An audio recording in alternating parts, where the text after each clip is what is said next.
Hello everyone, कैसे आप लोग? कैसे चल रही सबकी पढ़ाई? एकदम बढ़िया, एकदम मजेदार। तो my name is Sanjeev Pandey और स्वागत है आपका अपने प्यारे से खूबसूरत से चैनल में जेआर कॉलेज में, जो कि पार्ट है जेआर ट्यूटोरियल का। Okay, so we have started the topic that is magnetic material. भाई हम लोग क्या मैग्नेटिक मटेरियल देख रहे थे। हम लोग ने ऑलरेडी इसके ऊपर 2 लेक्चर्स देख लिया है। ये तुम्हारा लेक्चर नंबर 3 होने वाला है और हम ट्राई करेंगे कि भाई चैप्टर को भले थोड़ा सा लेंदी हो जाए बट चैप्टर को इसी लेक्चर में एंड करेंगे। ओके, तो आज हम लोग क्या क्या डिस्कस करेंगे भाई? आज हम लोग डिस्कस करेंगे टाइप्स ऑफ मैग्नेटिक मटेरियल। हम लोग डिस्कस करेंगे कितने टाइप के भाई, that is diamagnetism, paramagnetism, ferromagnetism. Yes और नो?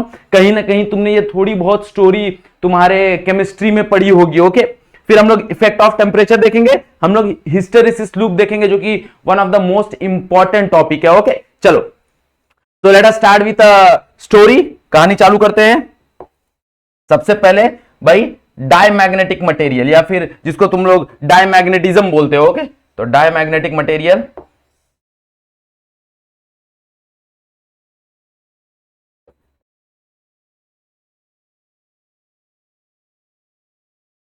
ओके देखो, अब मैग्नेटिक की कहानी आती है। अगेन आई एम सेइंग कि भाई मैग्नेटिक डाइपोल मोमेंट से। ओके, अगर तुमको मैग्नेटिक की कहानी समझना है तो मैग्नेटिक डाइपोल मोमेंट को समझना बहुत जरूरी है ऑफ एन एटम। ओके, याद है केमिस्ट्री में तुम लोग ने वो पढ़ा था पेयरिंग वाला, ऐसा कुछ तो इलेक्ट्रॉनिक कॉन्फ़िगरेशन तुम बनाते थे। यस और नो? ऐसा इसको तुम लोग पेयर बोलते थे। हाँ, याद है? ऐसा कुछ तो बनाते थे electronic configuration, this is the paired. Okay, अब यहां पे क्या होता है भाई, कुछ जो तुम्हारे एटम है वो पेयर्ड हो जाते थे, कुछ जो एटम है वो पेयर्ड नहीं हो पाते थे। ओके, तो यहां पे ये कहानी वही है कि भाई ये मैग्नेटिक मोमेंट की कहानी है। क्या है? मैग्नेटिक मोमेंट की कहानी है। तो according to the magnetic moment, अगर ऐसा कोई एटम है, ऐसा कोई एलिमेंट है जिसका नेट मैग्नेटिक मोमेंट अगर 0 होता है, क्या होता है? Net magnetic moment, net magnetic moment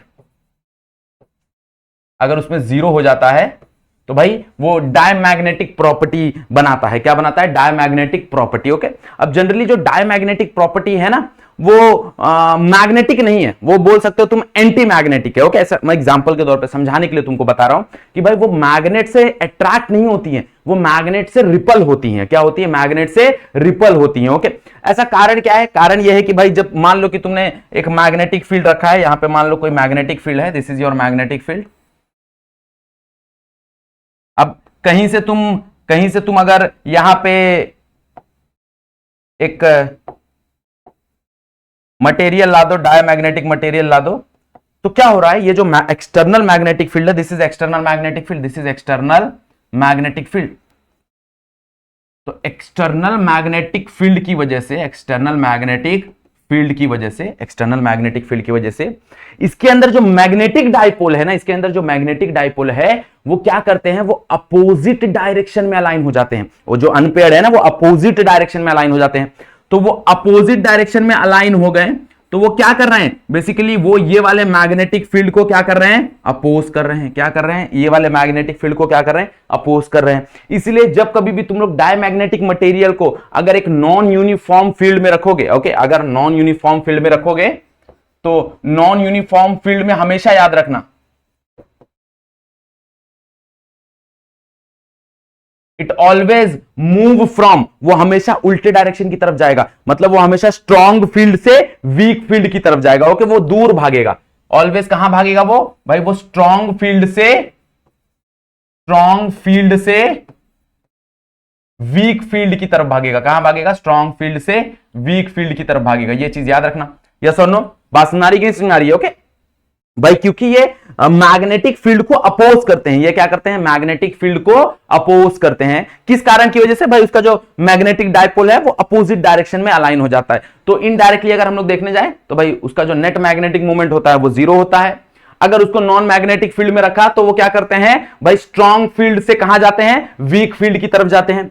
second कहानी है कि इसका जो ससेप्टिबिलिटी है। ओके, देखो अगेन मैं थोड़ा सा ये वर्ड लेने में घबरा जाता हूं क्योंकि नाम ही बहुत खतरनाक है इसका। That is susceptibility. ओके, जिसको तुम लोग साय बोलते हो। याद है हम लोग ने इसके पहले वाले प्रूफ में किया था। कहां गया तुम्हारा? This is called as magnetic susceptibility. Okay, तो दैट इज साय, हम लोग उसको शॉर्ट फॉर्म में साय बोलेंगे। ओके, तो ये जो तुम्हारा साय है ना, अगर तुम लोग डायमैग्नेटिक मटेरियल के देखने जाओ तो ये बहुत छोटा और नेगेटिव होता है। क्या होता है? बहुत छोटा और नेगेटिव होता है। ऑलवेज रिमेंबर, तुम्हारा जो ये साय है ना, ये हमेशा डायमैग्नेटिक के लिए बहुत छोटा और नेगेटिव होगा।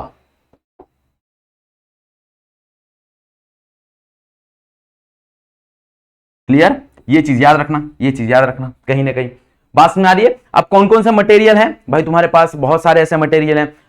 Take example of gold, okay, take example of तुम्हारा कॉपर, ओके, फिर take example of your water, okay. तो ऐसे बहुत सारे मटेरियल्स हैं भाई जो क्या है, वो तुम्हारे डायमैग्नेटिक मटेरियल है। क्या है? Diamagnetic material, okay. क्लियर? बात में आ गई? What is diamagnetic material? पक्का? आगे बढ़े, चलो। इसके पॉइंट्स हैं, अगेन ये सब थ्योरी है, तो जो मैं पॉइंट्स बोल रहा हूं वो तुमको नोट करने हैं और खुद के नोट्स बनाने हैं। ये ज्यादा करके डिफरेंस बिटवीन में आते हैं, ओके। आगे बढ़ते हैं। The next story is your para, okay, paramagnetic, जिसको तुम लोग पैरामैग्नेटिज्म भी बोलते हो, ओके। तो पैरामैग्नेटिक,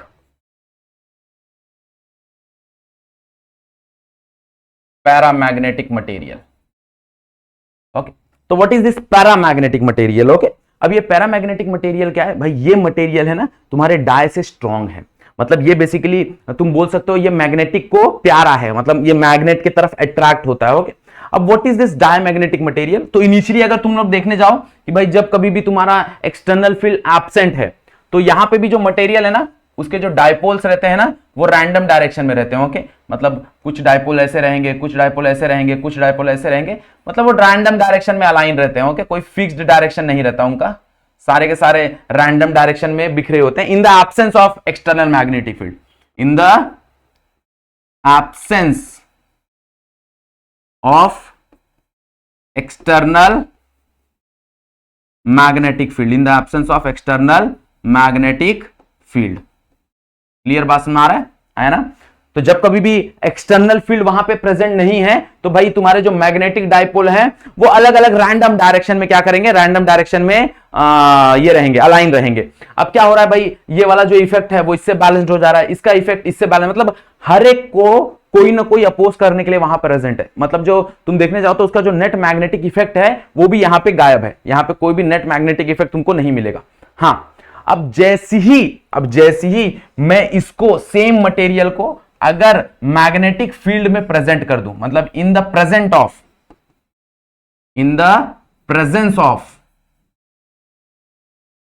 ऑफ मैग्नेटिक फील्ड, अब यहां पे मैग्नेटिक फील्ड प्रेजेंट हो गया, तो क्या होने लगता है भाई, धीरे धीरे सारे के सारे जो तुम्हारे रैंडम डायरेक्शन में है ना, वो सारे के सारे अलाइन होने लगते हैं इन अ सेम डायरेक्शन, जिस डायरेक्शन में तुम्हारा मैग्नेटिक फील्ड है। तो मान लो कि अगर तुम्हारा मैग्नेटिक फील्ड इस डायरेक्शन में है, तो सारे के सारे धीरे धीरे क्या होने लगेंगे? अलाइन होने लगेंगे। कहां पे? In this direction. क्या होने लगेंगे? अलाइन होने लगेंगे इन दिस डायरेक्शन, ओके। मतलब सारे के सारे, ओके।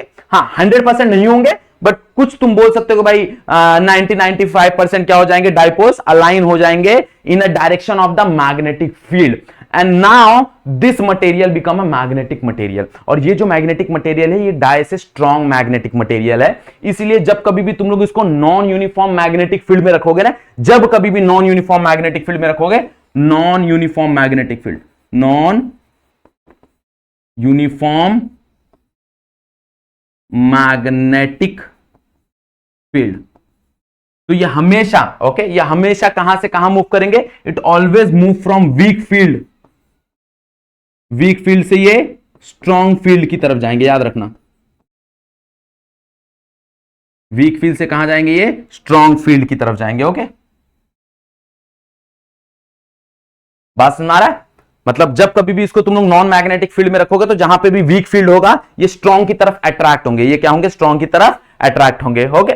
अब भाई अगर मान लो कि मैंने ये जो मेरा मैग्नेटिक फील्ड है, इसको वापस हटा दिया, तो जैसे ही मैंने इसका मैग्नेटिक फील्ड वापस हटा दिया ना, ये सारे के सारे वापस रैंडम डायरेक्शन में चले जाएंगे। मतलब वापस ये अपनी मैग्नेटिक प्रॉपर्टी खो देगा, वापस ये अपनी मैग्नेटिक प्रॉपर्टी कहीं ना कहीं खो देगा, ओके। मतलब वापस ये मान लो कि नॉन मैग्नेट चीज बन गया। अब जैसे वापस मैं मैग्नेटिक फील्ड लगाऊंगा भाई, वापस इसके जो डाइपोल्स हैं वो मैग्नेटिक फील्ड के डायरेक्शन में आ जाएंगे, मतलब ये वापस क्या करेगा, मैग्नेटिक प्रॉपर्टी बिहेव करना चालू करेगा। ओके, तो ऐसे मटेरियल को हम लोग क्या बोलते हैं, ऐसे मटेरियल को बोलते हैं हम लोग पैरामैग्नेटिक मटेरियल। क्या बोलते हैं, पैरामैग्नेटिक मटेरियल। ओके, और इसका जो सबसे ससेप्टिबिलिटी होता है, साय जो होता है वो पॉजिटिव होता है। हाँ, छोटा होता है बट पॉजिटिव होता है,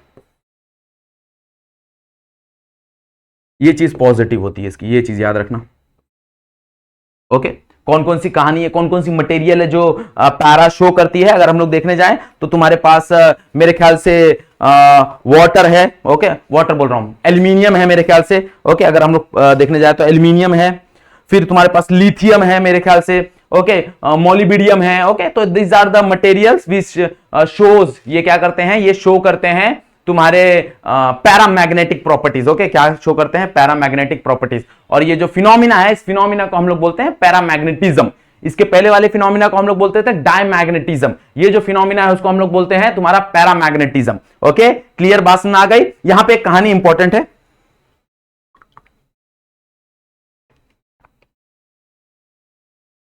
ओके, अब पैरा में हमको ध्यान क्या देना रहता है कि भाई टेम्परेचर बहुत ज्यादा ना बढ़े। ओके, टेम्परेचर बहुत ज्यादा ना बढ़े, क्योंकि अगर हम लोग टेम्परेचर बहुत ज्यादा बढ़ा देंगे ना तो मैग्नेटिक प्रॉपर्टी लूज होने लगती है। ओके, क्या होने लगती है, मैग्नेटिक प्रॉपर्टी। तुमने कभी देखा रहेगा, शायद तक देखा रहेगा कि अगर किसी मैग्नेट को तुम हीट करो, ओके, कभी मैग्नेट लेना और मैग्नेट को हीट करना और बाद में उसको किसी लोखंड पे चिपकाने की कोशिश करना, शायद तक वो नहीं चिपकेगा, और चिपकेगा तो उतना स्ट्रांग नहीं चिपकेगा जितना वो पहले चिपक रहा था। ओके, मतलब कहीं ना कहीं magnetic property is inversely proportional to the temperature, कहीं ना कहीं magnetic property is inversely proportional to the temperature, ये याद रखना, ये चीज बहुत इंपॉर्टेंट चीज है ये। ओके, और ये कहानी कहीं ना कहीं क्यूरी लॉ से भी रिलेटेड है, देखने वाले हैं हम लोग क्यूरी लॉ क्या होता है। ओके, कि अगर तुम कभी भी किसी मैग्नेटिक मटेरियल को गर्म करते हो, उसको हीट प्रोवाइड करते हो, तो वो कहीं ना कहीं क्या करता है, अपना मैग्नेटिक प्रॉपर्टी लूज करना चालू करता है। इसका कारण है, तुम लोगों ने वो सुना है थर्मल एक्साइटेशन, मेरे ख्याल से केमिस्ट्री में सुना होगा कि जब कभी भी हम लोग किसी को थर्मली, भाई जो जंपिंग होता है इलेक्ट्रॉन का, वो केवल तुम्हारे इलेक्ट्रिसिटी से नहीं होता है, तुम्हारी गर्मी से भी होता है। इसलिए तुम देखो कि अगर जो भी एक्सपेरिमेंट या फिर जो भी फिनोमिना साइंटिस्ट लोग परफॉर्म करते हैं, वो एक रेपुटेड टेम्परेचर में किया जाता है। ओके, जिसको तुम लोग एसटीपी बोल लो या फिर एनटीपी बोल लो। ओके, तो वो कहानी क्यों है कि भाई अगर जैसे टेम्परेचर बढ़ा तो वहां पे थर्मल एक्साइटेशन होगा, और due to that thermal excitation भाई वो अपनी मैग्नेटिक प्रॉपर्टी लूज करना चालू करेगा। इसका मतलब यह है कि अगर मेरे पास एक चुंबक है, अगर मैं उसको कश्मीर में यूज करूं, वही सेम चुंबक को अगर मैं सहारा डेजर्ट में यूज करूं, तो दोनों जगह उस चुंबक की जो प्रॉपर्टी होगी वो थोड़ी थोड़ी अलग होगी। मतलब कश्मीर में वो मैग्नेटिक प्रॉपर्टी थोड़ा ज्यादा शो करेगा, वहीं सहारा डेजर्ट में वही सेम चुंबक, कुछ भी बदला नहीं है, सिर्फ टेम्परेचर बदल गया, इसीलिए वो थोड़ी मैग्नेटिक प्रॉपर्टी क्या करेगा, लूज कर देगा अपनी। ओके, बात समझ आ रही, कहानी समझ आ रहा है। तो कहीं ना कहीं जो पैरामैग्नेटिक मटेरियल है, इसको भी अगर तुम चाहते हो कि भाई ये बहुत बेहतरीन तरीके से मैग्नेट बने, तो यहां पे तुमको टेम्परेचर क्या करना पड़ता है, टेम्परेचर थोड़ा लो करना पड़ता है। क्लियर, बात समझ में आ गई एवरीवन, पक्का। ओके, पैरा की कहानी समझ में आ गई। चलो आगे बढ़ते हैं क्यूरी लॉ की तरफ। Okay, what is Curie law.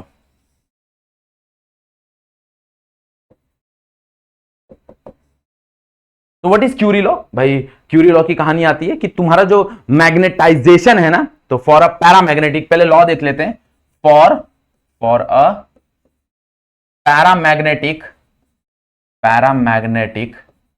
Material, for a paramagnetic material, magnetisation, तुम्हारा जो एम था याद है, मैंने बताया था कि भाई मैग्नेट की प्रॉपर्टी जगाना है तो दो चीज है, एक है मैग्नेटाइजेशन, एक है मैग्नेटिक इंटेंसिटी। मैग्नेटाइजेशन क्या है, मैग्नेटाइजेशन है भाई उसका internal factor, internal property, internal खूबी। व्हाट इज मैग्नेटिक इंटेंसिटी, भाई external property, external factor, external खूबी। वो सोलेनॉइड था, सोलेनॉइड की वजह से जो मैग्नेटिक फील्ड प्रोड्यूस हो रहा था वो उसका एक्सटर्नल फैक्टर था, बराबर। तो भाई for a paramagnetic material, magnetisation is directly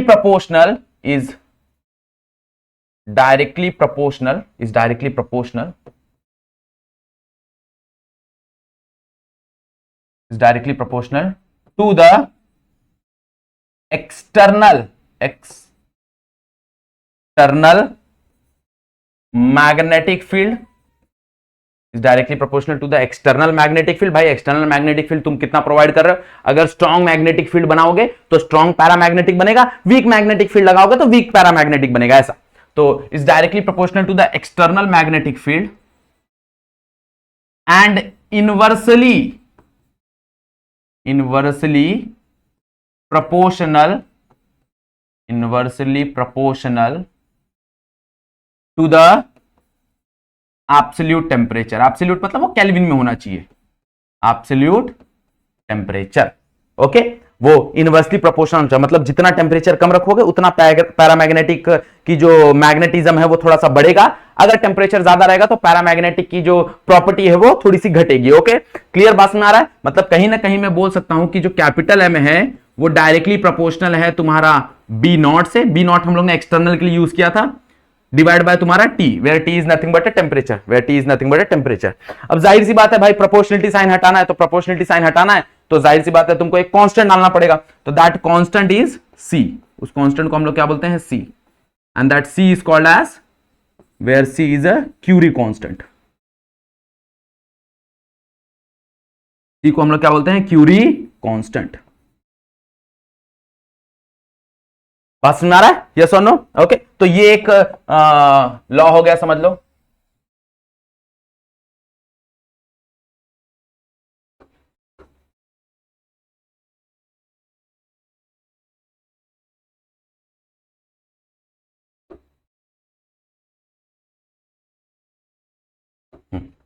okay, अब देखो यहां से क्या मिलेगा, अब देखो यहां से क्या मिलेगा, एक और फॉर्मूला यहां से मिलेगा मेरे को। ये याद है एम, ये याद है एम को कैसे लिखते थे अपन? ओके, नहीं याद है? चलो मैं बताता हूं। यहां पे हम लोग ने लिखा हुआ देखो जरा, M is called as, that is psi times H, बराबर लिखा है ना भाई। एम को हम लोग मैग्नेटाइजेशन को क्या लिखते थे? मैग्नेटाइजेशन को लिखते थे ना साई टाइम्स एच। तो यहां पे भी वही कहानी लगा दो भाई, यहां पे भी वही कहानी लगा दो। एम के जगह क्या लिख दो? Also we know that, also we know that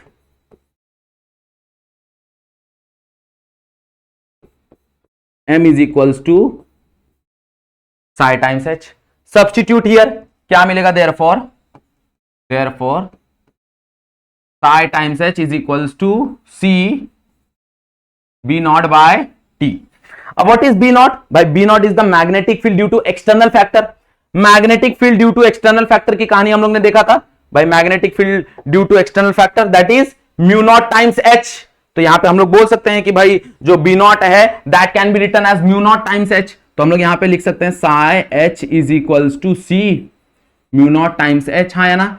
H और एच यहां से उड़ गया, डिनोमिनेटर में टी बचा, यहां से मेरे को क्या मिलेगा? मेरे को मिलेगा psi is equals to C mu naught by T. Yes और नो? ओके, अब यहां से देखो भाई, ये जो सी है वो कांस्टेंट है, Curie constant. Mu naught is the permeability of free space, ये भी कांस्टेंट है। तो कहीं ना कहीं जो ससेप्टिबिलिटी है वो इनवर्सली प्रोपोर्शनल हो जाएगा टेम्परेचर से। तो मैं बोल सकता हूं कि susceptibility is inversely proportional to the temperature. हाँ या ना? मतलब जैसे जैसे मैं भाई उसका टेम्परेचर बढ़ाते जाऊंगा वैसे वैसे उसका ससेप्टिबिलिटी क्या होते जाएगा? कम होते जाएगा। ससेप्टिबिलिटी कम होते जाएगा मतलब उसकी मैग्नेटिक प्रॉपर्टी क्या होते जा रही है? लूज होते जा रही है, याद रखना। Okay, clear? बात में आ गई, समझ में आया? तो इसको भी तुम क्यूरी लॉ बोल सकते हो, और the actual statement is this, the actual statement is this. Clear बात में आ रहा है कि भाई the magnetisation is directly proportional to the external magnetic field, जो तुम्हारा अप्लाइड एक्सटर्नल मैग्नेटिक फील्ड है, और inversely proportional to the absolute temperature. तुम्हारा जो एब्सोल्यूट टेम्परेचर है उससे वो इनवर्सली प्रोपोर्शनल रहेगा। हाँ या ना? बात समझ में आ रही है एवरीवन? कहानी समझ में आया? Curie law. ओके भाई, इंपॉर्टेंट क्वेश्चन है, 1 या 2 मार्क के लिए आने का चांसेस रहता है। आगे बढ़े, चलो नेक्स्ट कहानी देखेंगे हम लोग, that is ferromagnetic material. Ferromagnetic material.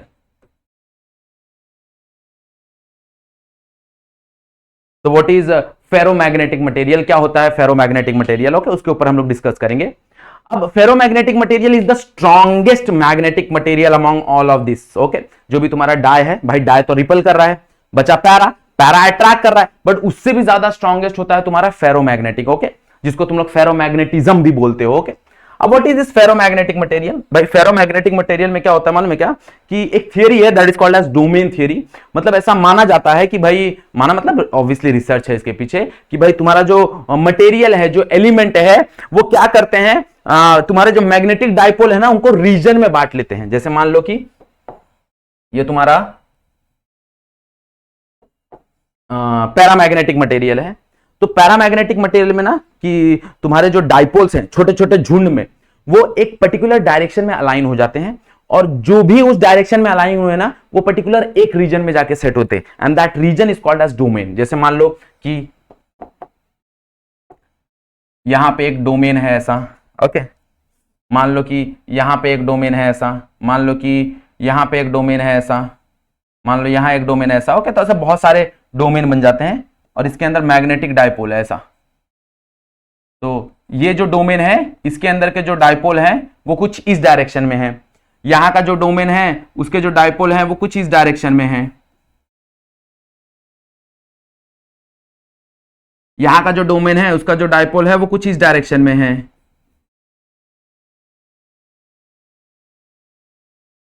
Okay. यहां का जो डोमेन है वो कुछ इस डायरेक्शन में है ऐसा। मतलब सारे के सारे अलग अलग ये हैं, डायरेक्शन में ही है। हाँ, बस उस पर्टिकुलर डोमेन के जो भी डाइपोल रहेंगे, उस पर्टिकुलर डोमेन के जो भी डाइपोल रहेंगे, वो एक डायरेक्शन में अलाइन होंगे। कहां अलाइन होंगे? एक डायरेक्शन में अलाइन होंगे, ओके। मान लो कि यहां का जो डोमेन रहेगा वो इस डायरेक्शन में अलाइन होगा ऐसे।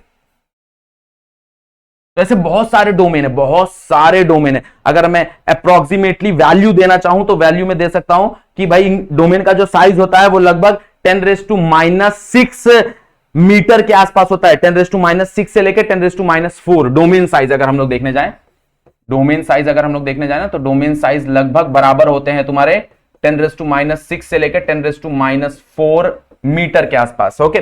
और इस पर्टिकुलर एक डोमेन में अगर हम लोग नंबर ऑफ एटम देखने जाए कि भाई कितने नंबर ऑफ एटम प्रेजेंट होते हैं, तो लगभग नंबर ऑफ एटम प्रेजेंट होते हैं दैट इज 10⁻10 से लेके 10⁻17 तक। नंबर ऑफ एटम अगर हम लोग देखने जाए, नंबर ऑफ एटम कितने प्रेजेंट होते हैं, तो 10⁻10 से लेके 10⁻17 नंबर ऑफ एटम प्रेजेंट होते हैं इन पर्टिकुलर डोमेन, इन पर्टिकुलर डोमेन।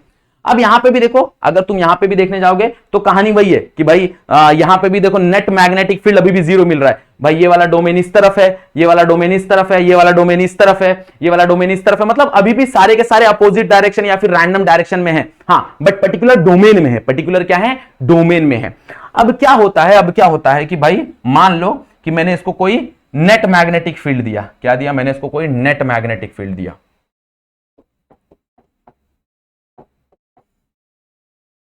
जैसे मैंने इसको कोई नेट मैग्नेटिक फील्ड दिया, तो नेट मैग्नेटिक फील्ड में क्या होगा? कोई एक्सटर्नल फील्ड दिया, स्ट्रॉन्ग एक्सटर्नल फील्ड दिया, तो स्ट्रॉन्ग एक्सटर्नल फील्ड में क्या होगा कि भाई तुम्हारे जो डोमेन्स है ना, तुम्हारे जो डोमेन्स है वो बेसिकली ऐसा तुम्हारे पास डोमेन है, तो वो क्या करते हैं, जो डोमेन तुम्हारे मैग्नेटिक फील्ड के डायरेक्शन में है, जो डोमेन तुम्हारे मैग्नेटिक फील्ड के डायरेक्शन में है, वो आसपास के डोमेन को ना कंबाइन करने चालू करता है और अपना साइज इंक्रीज करना चालू करता है, ओके। मतलब ये क्या होगा, मान लो कि भाई ये वाला जो डोमेन है, ये वाला जो डोमेन है, ये बड़ा होना चालू होगा, ओके। ये क्या होना चालू होगा? बड़ा होना चालू होगा, ऐसे बड़ा होना चालू होगा, इसका साइज बढ़ना चालू होगा ऐसे। और आसपास के जो डोमेन है ना, उसका साइज छोटा करना चालू करेगा ऐसा। मतलब आसपास के जो डाइपोल्स हैं, आसपास के जो डाइपोल्स हैं वो क्या करेंगे? अपना ओरिएंटेशन चेंज करेंगे, और ओरिएंटेशन चेंज करके इस डोमेन में क्या हो जाएंगे? मर्ज हो जाएंगे। इस डोमेन में क्या हो जाएंगे? मर्ज हो जाएंगे। And this phenomena is called, ये जो रोटेशन हो रहा है, ये जो मैग्नेटिक मोमेंट जो दूसरे डोमेन में है, जो इस डोमेन में मर्ज हो रहे हैं, उसको ही कहीं ना कहीं तुम लोग डोमेन रोटेशन बोलते हो, ओके। मतलब क्या हो रहा है भाई, जो डोमेन है वो कहीं ना कहीं मैग्नेटिक फील्ड के डायरेक्शन में मूव हो रहा है, यस और नो, और अपना साइज क्या करेगा? इंक्रीज करना चालू करेगा। क्या करेगा? इंक्रीज करना चालू करेगा।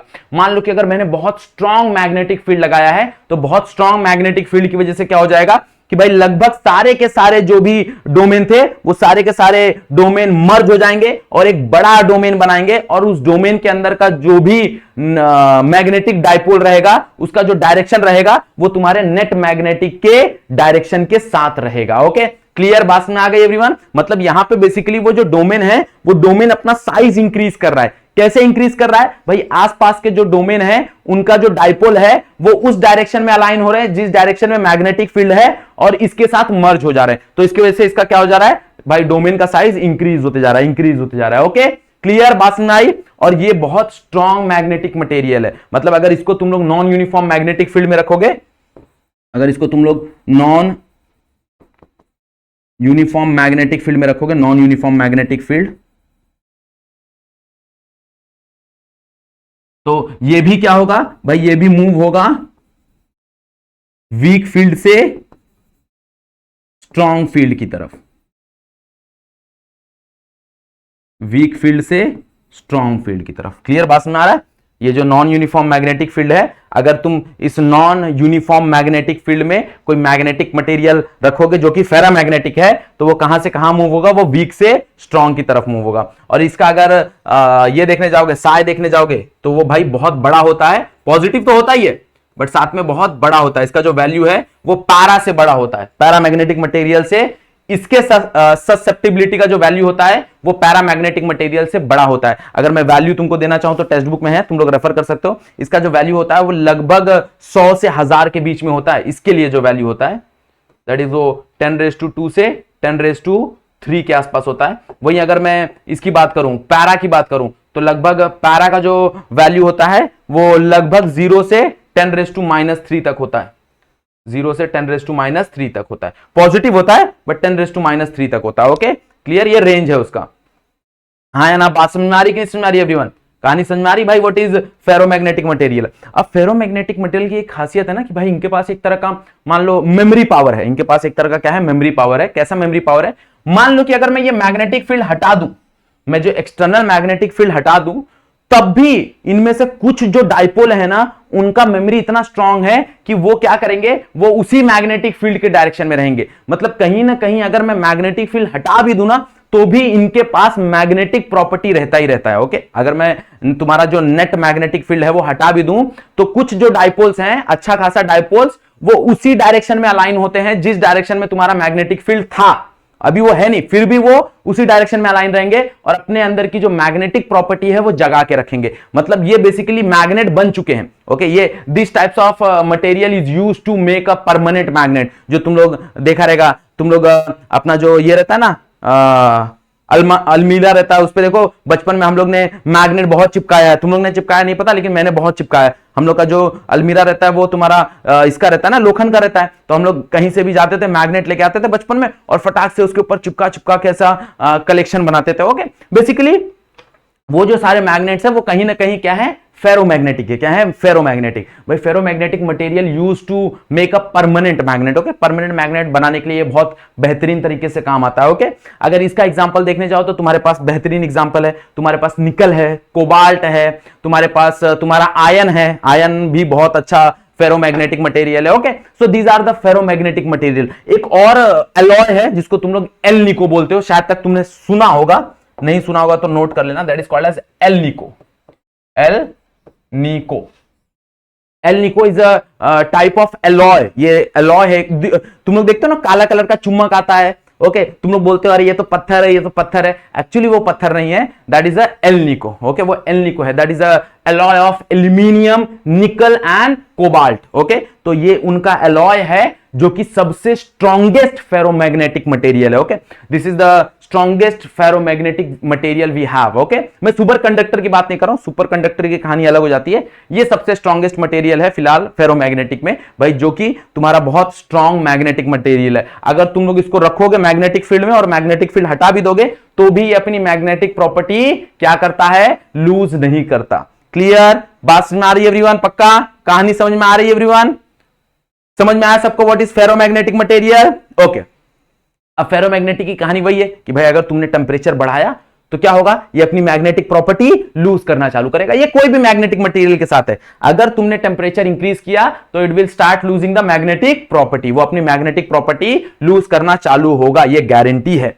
क्लियर बात समझ आ रही है? तो ऐसा टेम्परेचर जहां पे भाई फेरोमैग्नेटिक बन जाता है paramagnetic, that temperature is called as critical temperature. उस टेम्परेचर को हम लोग क्या बोलते हैं? उस टेम्परेचर को हम लोग बोलते हैं क्रिटिकल टेम्परेचर। क्लियर बात में आ गया everyone? Okay, not critical temperature, Curie temperature, sorry, उसको क्या बोलते हैं हम लोग? Curie temperature. Okay, not critical temperature, Curie temperature.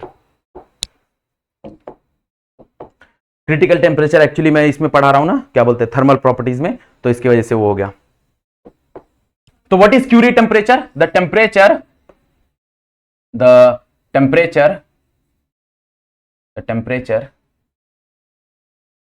at which ferromagnetic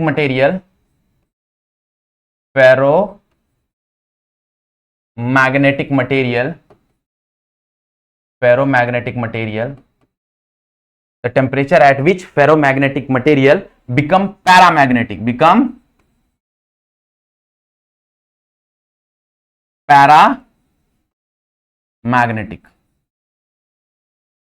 material.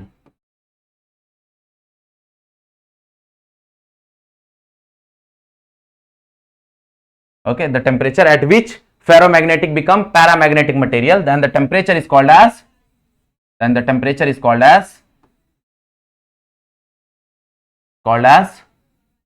Curie temperature. तो क्या बोलते हैं? Curie temperature. ओके, बात समझ आ रही है? मतलब अगर तुम देखने जाओ कि भाई मेरे पास एक फेरोमैग्नेटिक मटेरियल है, मैं टेम्परेचर बढ़ा रहा हूं, वैसे वैसे क्या होता जाएगा? उसका मैग्नेटिक प्रॉपर्टी कम होता जाएगा, मैग्नेटिक प्रॉपर्टी कम हो जाएगा, और एक ऐसा टेम्परेचर आएगा जिस टेम्परेचर पे that ferromagnetic material starts behaving as a paramagnetic material. At that temperature, उस टेम्परेचर को हम लोग क्या बोलेंगे? Curie temperature. क्लियर बात समझ आ रही? मतलब यहां पे अगर हम लोग देखने जाएं, लेट्स से कि एक ग्राफ के थ्रू समझने की कोशिश करते हैं।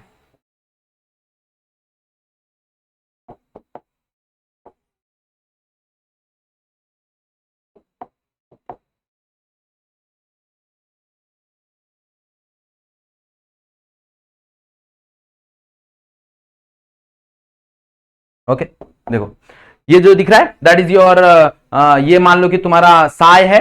ओके, ये तुम्हारा क्या है? साय है। दैट इज ससेप्टिबिलिटी, ये मान लो यहां पे तुम्हारा ससेप्टिबिलिटी है, उल्टा बना दिया। ओके, ये तुम्हारा ससेप्टिबिलिटी है, और मान लो यहां पे तुम्हारा टेम्परेचर है। तो ये जो एरिया है ना, दिस एरिया इज योर फेरो, ये तुम्हारा फेरो है, फेरोमैग्नेटिक। ओके, अब जैसे जैसे मैं टेम्परेचर बढ़ाऊंगा, टेम्परेचर बढ़ाऊंगा, भाई क्या होता जाएगा? फेरोमैग्नेटिक मटेरियल, मतलब जो ससेप्टिबिलिटी है वो कम होते जाएगा, कम होते जाएगा, और एक ऐसा पॉइंट आएगा जहां पे दैट बिकम पैरा। तो ये जो एरिया है वो तुम्हारा ये है पैरामैग्नेटिक है। कौन सा है? पैरामैग्नेटिक। और जिस टेम्परेचर पे ये होगा that temperature is called as Curie temperature. उस टेम्परेचर को हम लोग क्या बोलते हैं? Curie temperature. क्लियर बात समझ में आएगा? इसका हमारे पास एक फॉर्मूला भी है, देखो जरा, दैट क्यूरी टेम्परेचर का फॉर्मूला क्या है?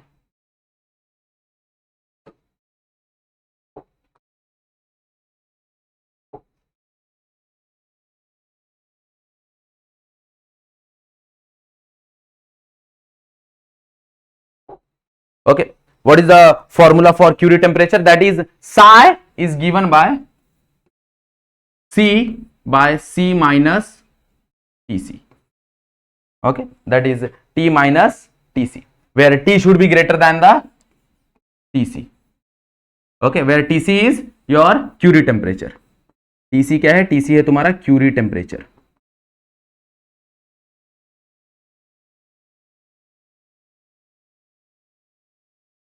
Tc क्या है तुम्हारा? Curie temperature. Okay, psi is equals to C divide by T minus TC, where TC is nothing but a Curie temperature.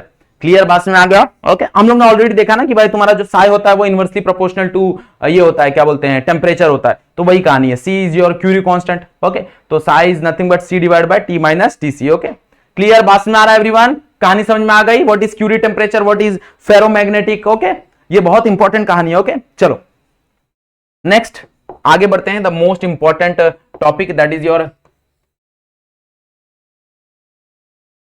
Hysteresis. Hysteresis, hysteresis का स्पेलिंग क्या है? हिस्टेरिसिस, ई आता है यहां पे। चलो,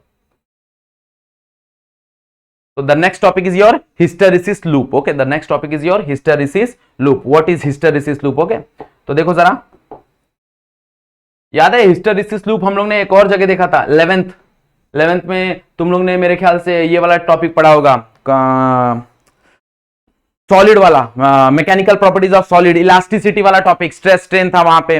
ओके, वहां पे हम लोग ने कहानी पढ़ा था एक इलास्टोमर का, याद है? Elastomer material like rubber. Okay, तो जो रबर है वो कहीं ना कहीं हिस्टेरिसिस शो करता है। ओके, तो what is hysteresis loop in the magnetic, वो कहानी अपने को समझने की कोशिश करेंगे। तो लेट्स से थोड़ा सा ग्राफ बना लेते हैं, तुम लोग भी ग्राफ ड्रॉ कर लो साथ में ही नोट्स को देखो, साथ में ही नोट्स बनाते जाओ। तुम लोग जो बोलते हो ना सर नोट्स दो, देखो अगर तुम लोग खुद का नोट्स बनाओगे ना तो तुमको बेहतरीन तरीके से चीजें समझ में आएंगी। ओके, तो साथ में जैसे टॉपिक चल रहा है, जैसे जैसे भाई मैं पॉइंट्स बोल रहा हूं वो सारे पॉइंट्स नोट करते जाओ, जैसे जैसे हम लोग बोर्ड पे चीजें कर रहे हैं वो तुम लोग करते जाओ, ऐसा। ओके, चलो तो कहानी थोड़ा सा देखते हैं। भाई ये तुम्हारा दो एक्सिस है, let's say X axis and Y axis. तो एक्स एक्सिस पे हम लोग कहीं ना कहीं एच रख देते हैं, क्या रख देते हैं? एच रख देते हैं। और वाई एक्सिस पे कहीं ना कहीं हम लोग तुम्हारा बी रख देते हैं। Okay, the net magnetic field, और या फिर बोल दो इंटरनल प्रॉपर्टी मैग्नेटाइजेशन। ओके, ये दो चीज रिप्रेजेंट कर रहा है, लेट्स से नेट मैग्नेटिक फील्ड या फिर तुम्हारा मैग्नेटाइजेशन, और ये तुम्हारा एक मैग्नेटिक इंटेंसिटी है, मतलब एक्सटर्नल फैक्टर। ये तुम्हारा ये है इंटरनल फैक्टर, ये है तुम्हारा एक्सटर्नल फैक्टर। क्या है? External factor, internal factor. अब कहानी समझने की कोशिश करो भाई, कैसे लूप बन रहा है, क्या लूप बन रहा है। ओके, तो मान लो कि हम लोग ने डिस्कस किया था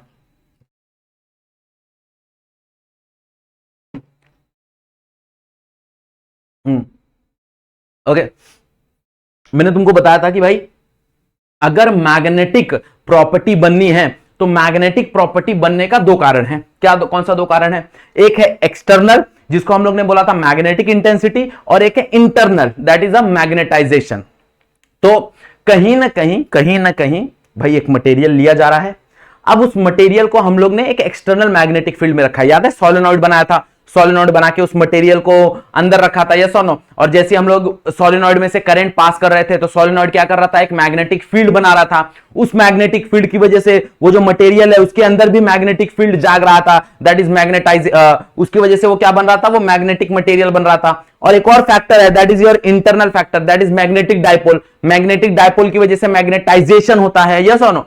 ओके, कहानी कहीं ना कहीं हम लोग ने ये चीज पढ़ ली है। तो मान लो कि भाई जितना मैं एक्सटर्नल मैग्नेटिक फील्ड बढ़ा रहा हूं, ओके, उतना ही क्या हो रहा है भाई? इंटरनल की प्रॉपर्टी जाग रही है, यस और नो? मतलब उतना ही क्या हो रहा है भाई? मेरा मैग्नेटिक फील्ड क्या हो रहा है? जाग रहा है। मेरा magnetic field, internal magnetic field क्या हो रहा है? या फिर इंटरनल मैग्नेटिक डायपोल अलाइन हो रहे हैं, यस और नो? मतलब मान लो एक्सटर्नल फील्ड मैंने बढ़ाया। एक्सटर्नल फील्ड की कहानी मतलब क्या? Magnetic intensity. एक्सटर्नल फैक्टर, दिमाग में दो ही चीज याद रखो, external factor, internal factor. Okay, external factor is your magnetic intensity, internal factor is your magnetisation. Okay, अब देखो जरा, मैंने इंटरनल फैक्टर बढ़ाना चालू किया, एक्सटर्नल फैक्टर बढ़ाना चालू किया, मतलब एक्सटर्नल मैग्नेटिक फील्ड बढ़ना चालू किया। तो उस एक्सटर्नल मैग्नेटिक फील्ड की वजह से जो डायपोल हैं वो अलाइन होना चालू होंगे, और डायपोल अलाइन होते होते होते होते होते होते क्या हो जाएंगे भाई? सारे के सारे डायपोल अलाइन हो जाएंगे। मतलब कहीं ना कहीं ये कहानी मिलेगी।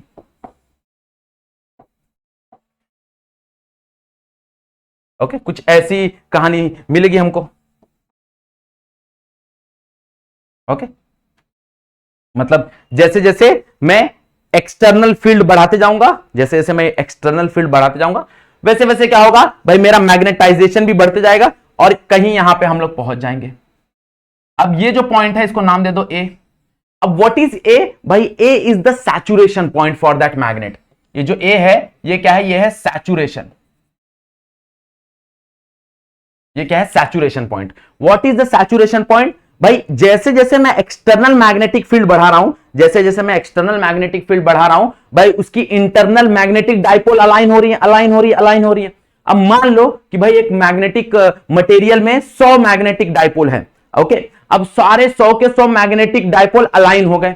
अब सारे के सारे जितने भी थे, 100, 1 लाख, 2 लाख, 10 लाख, जितना भी तुम इमेजिन कर सकते हो उतने डायपोल है।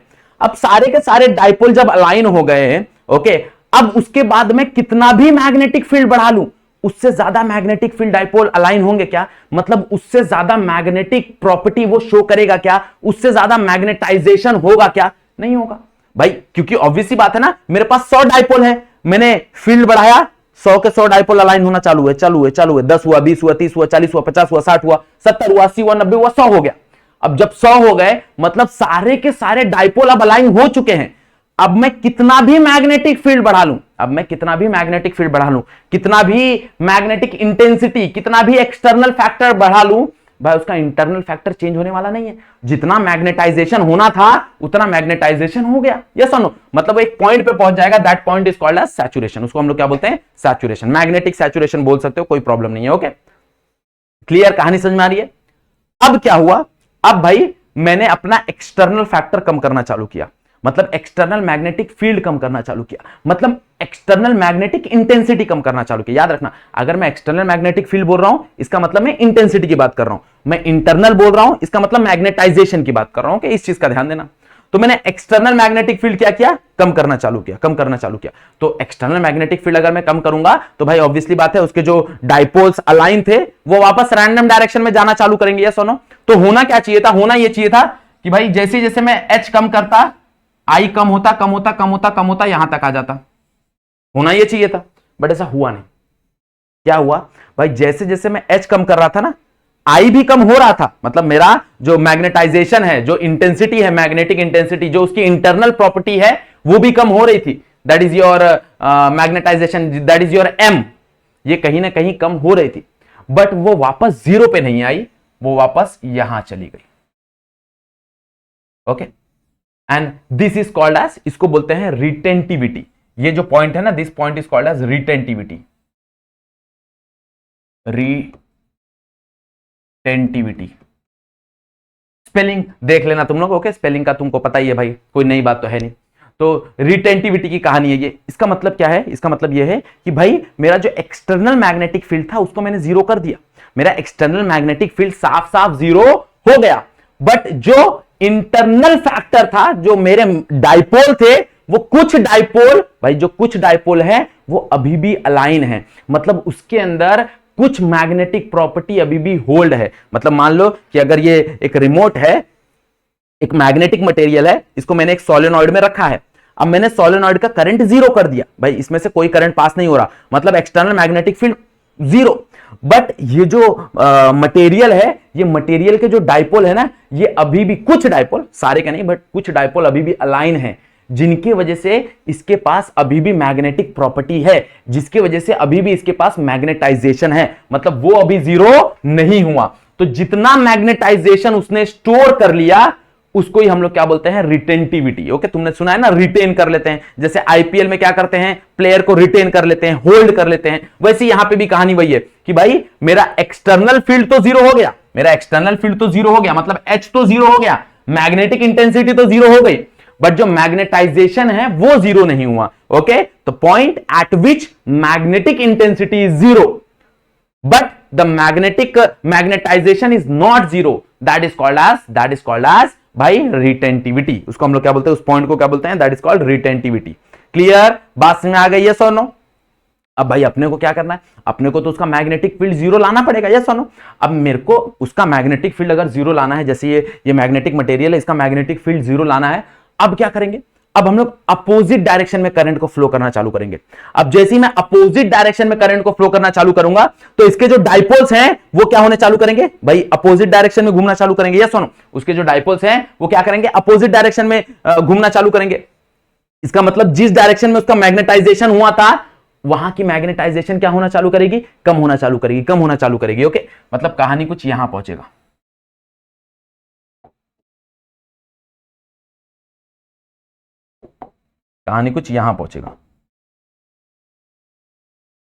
क्लियर? बात सुना रहा? अब यहां पे क्या है भाई? यहां पे तुम देखोगे तो वो जो मैग्नेटाइजेशन था, जो इंटरनल प्रॉपर्टी थी, ये जो मटेरियल था, ये मटेरियल पूरा का पूरा डीमैग्नेटाइजेशन हो गया, पूरा का पूरा डीमैग्नेटाइज हो गया। बट कब हुआ?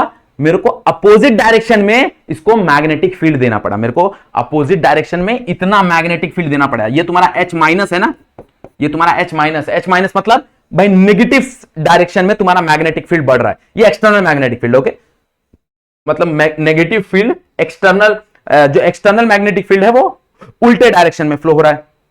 तो मेरा जो डाइपोल है भाई, जो अलाइन था, अब वो पूरा का पूरा नॉन अलाइन हो गया। ओके, पूरा का पूरा रैंडम डायरेक्शन में चले गया, तो उसकी वजह से मैग्नेटाइजेशन क्या हो गया, जीरो हो गया।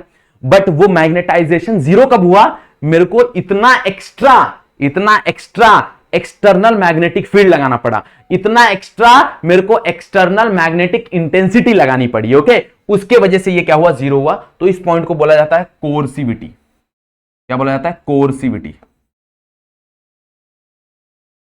कोर्सिविटी,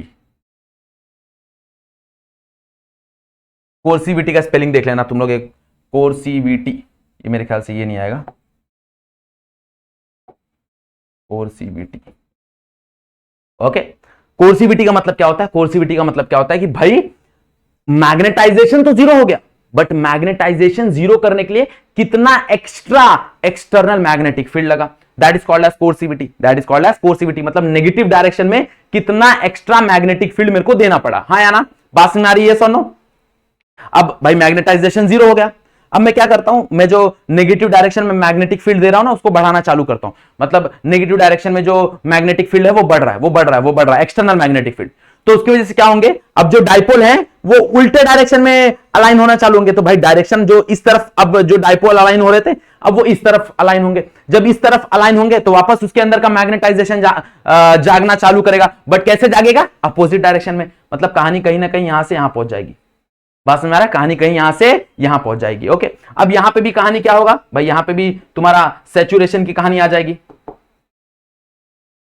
ओके, यहां पे भी कहीं तुम्हारा क्या आ जाएगा, सैचुरेशन। सारे के सारे डाइपोल क्या हो जाएंगे, सारे के सारे डाइपोल इस डायरेक्शन में अलाइन हो जाएंगे। अब सारे के सारे डाइपोल इस डायरेक्शन में अलाइन हो गए, उसके बाद में कितना भी मैग्नेटिक फील्ड बढ़ा लूं, कितना भी एक्सटर्नल मैग्नेटिक फील्ड बढ़ा लूं, भाई वो इस डायरेक्शन में अलाइन हो गए। जितना उसको मैग्नेटिक मटेरियल बनना था, जितना मैग्नेटाइजेशन होना था, हो गया। अब उससे ज्यादा मैग्नेटाइजेशन तो होगा नहीं, तो यहां पे भी एक मेरे को सैचुरेशन पॉइंट मिलेगा। This is also called as saturation point. भाई मतलब इससे ज्यादा अब और वो मैग्नेटाइजेशन और मैग्नेटिक प्रॉपर्टी जागेगी नहीं, यस और नो।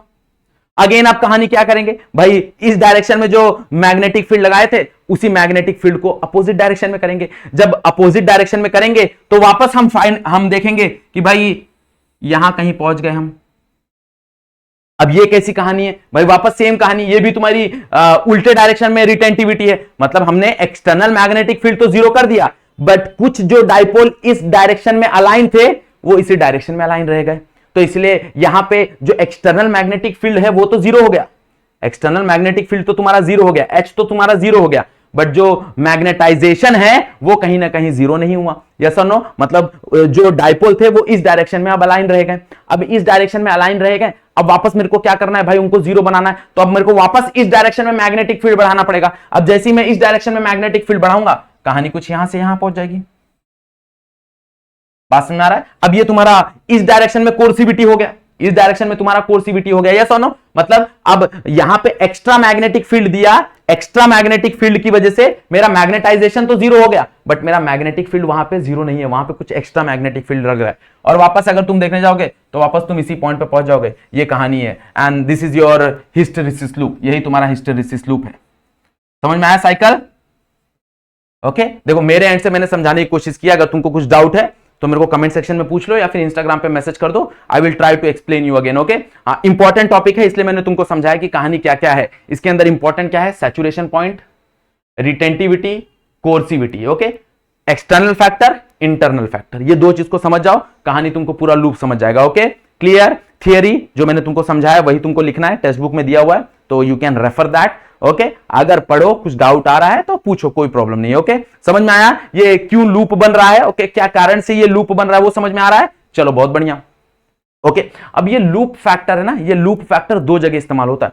ये लूप फैक्टर दो जगह कहां कहां इस्तेमाल होता है भाई? ये इस्तेमाल होता है परमानेंट मैग्नेट बनाने में और इलेक्ट्रोमैग्नेट बनाने में। कहां कहां इस्तेमाल होता है? परमानेंट मैग्नेट बनाने में और इलेक्ट्रोमैग्नेट बनाने में। ओके, अब परमानेंट मैग्नेट और इलेक्ट्रोमैग्नेट की कहानी देखो। देखो परमानेंट मैग्नेट का मतलब क्या है? परमानेंट मैग्नेट का मतलब क्या है?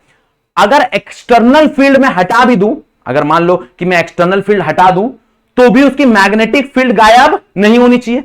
मतलब कहीं ना कहीं उसकी रिटेंटिविटी और कोर्सिविटी बहुत बड़ी होनी चाहिए। यस और नो? मतलब मैंने एक्सटर्नल फील्ड हटा दिया, ये जीरो हो गया, एच जीरो हो गया, भले एच जीरो हो जाए बट ये जो मैग्नेटाइजेशन है ये उसकी जीरो नहीं होनी चाहिए, तभी तो मैं उसको बोलूंगा ना कि भाई ये परमानेंट मैग्नेट है। हाँ या ना? मतलब मान लो अगर ये तुम्हारा परमानेंट मैग्नेट बनना चाहता है तो भाई एक्सटर्नल मैग्नेटिक फील्ड तुम बंद कर दो, ओके, तुम्हारा सोलेनॉइड का करंट बंद कर दो, बट इसके अंदर जो मैग्नेटिक प्रॉपर्टी है वो खत्म होनी नहीं चाहिए, मतलब उसका मैग्नेटाइजेशन और कोर्सिविटी बड़ी होनी चाहिए, रिटेंटिविटी कोर्सिविटी बड़ी होनी चाहिए। मतलब जब तुमको बड़ा लूप दिखेगा that is nothing but your permanent magnet. अब मान लो इलेक्ट्रोमैग्नेट बनाना है तुमको, इलेक्ट्रोमैग्नेट की कहानी कब आती है? इलेक्ट्रोमैग्नेट जनरली सॉफ्ट आयन से बनता है, परमानेंट मैग्नेट तुम्हारा जो होता है वो हार्ड आयन से बनता है। ओके, तुम्हारा जो इलेक्ट्रोमैग्नेट है वो इलेक्ट्रोमैग्नेट की कहानी कैसी होती है भाई? देखो, इलेक्ट्रोमैग्नेट मतलब जब तक तुम करंट दे रहे हो, ओके, जब तक तुम एक्सटर्नल मैग्नेटिक फील्ड दे रहे हो तब तक वो मैग्नेट की तरह बिहेव करना चाहिए। जैसे तुमने करंट बंद किया, जैसे तुमने एक्सटर्नल फील्ड बंद किया, वो नॉन मैग्नेट बन जाना चाहिए, तभी तो वो एक जगह से उठा के दूसरे जगह छोड़ेगा ना। अब मान लो तुमने यहां पे ऐसा है, ये मैग्नेट है, तुमने करंट चालू किया, ये जाके चिपक जाएगा, बराबर। अब तुमको इसको दूसरी जगह उतारना है, दूसरी जगह उतारना है तो तुमको क्या करना पड़ेगा भाई? करंट को बंद करना पड़ेगा ना, मतलब इसका जो मैग्नेटिक प्रॉपर्टी है उसको गायब करना पड़ेगा। जैसे इसका मैग्नेटिक प्रॉपर्टी गायब करोगे ये छोड़ देगा, यस और नो? तो इलेक्ट्रोमैग्नेटिक का फंक्शन ऐसा होना चाहिए। अब इलेक्ट्रोमैग्नेटिक का फंक्शन ऐसा होना चाहिए, इसका मतलब यह है कि जैसे ही तुमने एक्सटर्नल फैक्टर हटाया इसका मैग्नेटाइजेशन हट जाना चाहिए। ओके, मतलब उसका जो लूप होना चाहिए वो थोड़ा सा छोटा होना चाहिए। तो अगर तुम्हारा लूप एरिया बड़ा है तो वो क्या बनेगा? वो बनेगा तुम्हारा परमानेंट मैग्नेट। क्या बनेगा? Permanent magnet. ओके, अगर लूप एरिया छोटा है तो वो तुम्हारा क्या बनेगा? वो बनेगा इलेक्ट्रोमैग्नेट। क्या बनेगा? इलेक्ट्रोमैग्नेट। ओके, बात समझ आ रहा है? जनरली परमानेंट मैग्नेट के लिए इस्तेमाल होता है तुम्हारा जो हार्ड आयन है, और तुम्हारा जो इलेक्ट्रोमैग्नेट के लिए इस्तेमाल जो होता है वो तुम्हारा सॉफ्ट आयन इस्तेमाल होता है। क्लियर? बात समझ आ रहा है? On the basis of this hysteresis loop, ये हिस्टेरिसिस के लूप में on the basis of this loop permanent magnet और इलेक्ट्रोमैग्नेट की कहानी डिसाइड होती है। क्लियर? बात समझ आ रहा है एवरीवन? पक्का? चलो, सो एक और टॉपिक है, the last topic, that is called as magnetic shielding.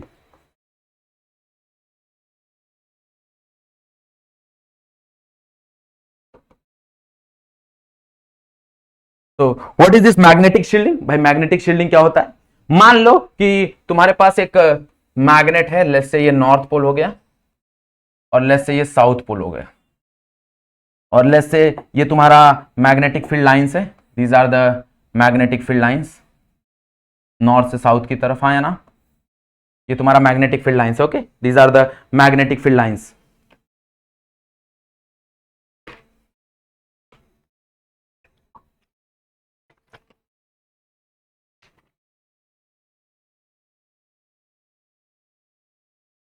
अब मान लो इस मैग्नेटिक फील्ड लाइंस में ना हम लोग ने एक हॉलो स्फेरिकल शेल रखा, ओके, आयन का बना हुआ, सॉफ्ट आयन का बना हुआ हॉलो, या फिर आयन ले लो, हार्ड आयन ले लो, एक फेरोमैग्नेटिक मटेरियल ले लो, उसका एक हम लोग ने मैग्नेटिक ये लिया, हॉलो स्फेरिकल शेल लिया।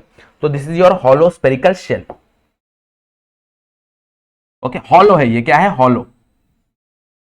हॉलो है मतलब अंदर से क्या होगा? अंदर से खोखला होगा। ओके, तो क्या होता है यहां पे जो मैग्नेटिक फील्ड लाइंस है ना, मैग्नेटिक फील्ड लाइंस ज्यादा करके ट्राई करती हैं कि भाई वो कहां से पास हो सके? वो पास हो सके उस फेरोमैग्नेटिक मटेरियल में से। ओके, मतलब जहां पे मटेरियल ज्यादा होगा, ओके, म्यू, जिसका म्यू ज्यादा होगा, जो मैग्नेटिक फील्ड लाइंस है ना वहां से पास होंगी। मतलब बेसिकली यहां पे होता क्या है? होता यह है कि भाई ये जो मैग्नेटिक फील्ड लाइंस है ना, ये क्या करती हैं? ये कुछ ऐसा पास होने की कोशिश करती हैं।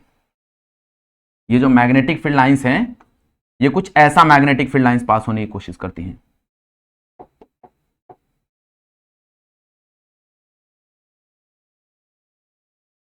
यहां से जो लाइंस है ना वो उस मटेरियल में से पास होने की कोशिश करती हैं। तुम्हारी जो भी मैग्नेटिक फील्ड लाइंस है वो उस मटेरियल में से पास होने की कोशिश करती हैं। ओके, मतलब बीच का जो एरिया है ना, ये एरिया क्या हो जाता है? ये एरिया पे कोई भी मैग्नेटिक फील्ड नहीं होता, यहां पे नो मैग्नेटिक फील्ड होता है।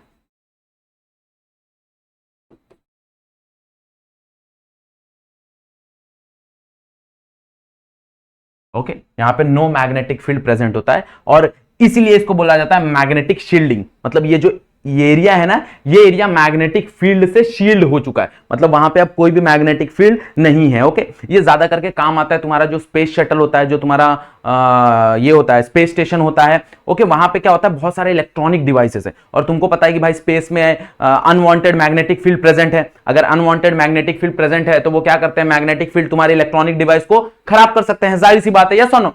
तो उस मैग्नेटिक फील्ड को बचाने, उस इलेक्ट्रॉनिक डिवाइसेस को बचाने के लिए क्या होता है, मैग्नेटिक शील्डिंग का इस्तेमाल होता है। अब इसके अंदर तुम लोग कोई भी मैग्नेटिक डिवाइसेस रख लो भाई, तुम्हारा यहां पे कोई भी डिवाइसेस कोई भी फेल नहीं होगा। कारण यह है कि यहां पे कोई भी मैग्नेटिक फील्ड प्रेजेंट नहीं है। ऐसे सेम हम लोग ने इलेक्ट्रोस्टैटिक शील्डिंग भी देखा था, वो याद है कि कार में बैठे रहना चाहिए लाइटनिंग के दौरान, की कार से बाहर होना चाहिए। द आंसर इस कार में बैठे रहना चाहिए, क्योंकि जब लाइटिंग गिरेगा तो वो उसके बॉडी से होता हुआ जमीन में चला जाएगा, मतलब वो कार का जो बॉडी है that become a shield. Okay, उसके अंदर का जो स्पेस है वो इलेक्ट्रोस्टैटिक शील्ड बन जाएगा, मतलब वहां पे इलेक्ट्रिक फील्ड नहीं आएगा। ओके, वही कहानी ऐसी है, सेम टू सेम कहानी है मैग्नेटिक शील्डिंग। जो भी तुम्हारा एक्सटर्नल मैग्नेटिक फील्ड है ना, वो कहां से पास होता है, वो उस मटेरियल में से पास होता है। तो जैसे ही उस मटेरियल में से पास होगा तो उसके बीच का जो एरिया है ना, that become a magnetic shield. Okay, उस मतलब वहां पे मैग्नेटिक फील्ड प्रेजेंट नहीं होगा। ओके, क्लियर, बात समझ आ गई everyone, what is magnetic shielding. कभी कभी आज तक पूछा तो नहीं है, बट 1 मार्क के लिए 2 मार्क के लिए इसको पूछ सकते हैं। Clear, okay. देखो बहुत बड़ा वीडियो हो गया। ओके, मेरे को लगता है मेरा सबसे लंबा वीडियो है ये। ओके, थोड़ा सा मैं चाहता था कि टॉपिक बचा ना रहे, सारा टॉपिक इसी वीडियो में खत्म कर दूं, तो थोड़ा सा बड़ा वीडियो हो गया। तो क्या करना है भाई, स्टार्टिंग से लेकर एंड तक एक ही शॉट में वीडियो देखो, नोट्स बनाओ, पढ़ लो। इजी चैप्टर है और ये चैप्टर मार्क्स देके जाएगा, तुमको याद रखना। ओके, या फिर डिफरेंस बिटवीन पैरा फेरो ऐसा पूछ लेते हैं, या फिर क्यूरी लॉ, या फिर क्यूरी टेम्परेचर। ओके, ये सब पूछने के चांसेस बहुत ज्यादा हैं इस चैप्टर से, इसलिए मैंने थोड़ा सा टाइम लिया यहाँ पे और बेहतरीन तरीके से तुमको पढ़ा दिया। अभी भी अगर कुछ डाउट रहेगा तो मेरे को इंस्टाग्राम पे डीएम करके तुम लोग पूछ सकते हो, मैंने इंस्टाग्राम का हैंडल दिया हुआ है। क्लियर, बात समझ में आ गई एवरीवन, पक्का। चलो, सो अगर वीडियो को यहां तक देख लिया है तो भाई क्या करना है, वीडियो को लाइक करना है, चैनल पे फर्स्ट टाइम आया तो चैनल को सब्सक्राइब जरूर कर लेना। ओके, हो सकता है जब तक ये वीडियो बन रहा हो तब तक 100 के हो जाए, अगर 100 के हो गया तो congratulation to all of you. Okay, चलो, सो मिलते हैं नेक्स्ट वीडियो में। आज का वीडियो यहीं पे एंड करते हैं, आज के लिए बस इतना ही। That's it for today, thank you so much everyone.